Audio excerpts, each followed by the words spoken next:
Thought groups. When we speak, we don't say one word at a time. We group words together into thought groups. Listen.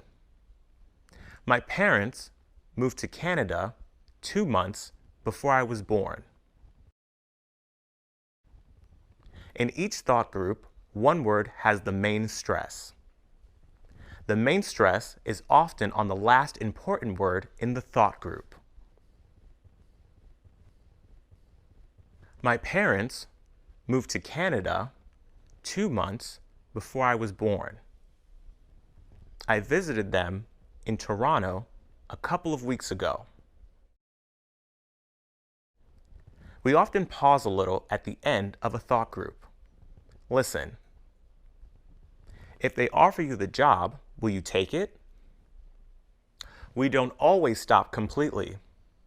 Sometimes we just slow down and make the last word longer. What will you do after you graduate? The words in a thought group are usually connected by grammar and meaning. A thought group can be an entire short sentence. For example, that's a great story. A thought group can also be part of a longer sentence. For example, a time clause. She started her own business before she was 20. A noun clause with that. I'm sorry that you're leaving. An infinitive of purpose. I went to the gym to work out. A prepositional phrase.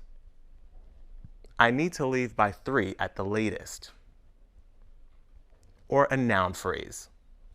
A lot of people have been working on it.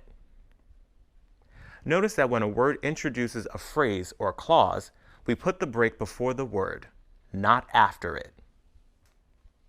That word is part of the thought group it introduces. For example, I need to leave by 3.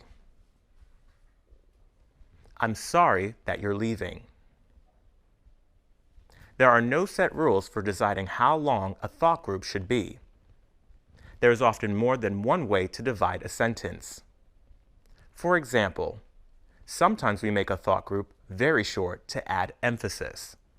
Listen. It took me 3 hours to get to work. Grouping words into thought groups helps organize the information and highlight the important ideas. Dividing a long sentence into thought groups makes it easier to say and easier for the listener to understand. Listen. Notice how the sentences are divided into thought groups. I moved to Vietnam 2 years ago to teach English. A few of my friends have promised that they'll visit. My family moved almost every year when I was a child. I had lived in 5 different countries by the time I was 8. Both of my parents worked hard to raise money for medical research. Now listen and repeat. Click on pause after each sentence. I moved to Vietnam 2 years ago to teach English. A few of my friends have promised that they'll visit. My family moved almost every year when I was a child. I had lived in 5 different countries by the time I was 8. Both of my parents worked hard to raise money for medical research.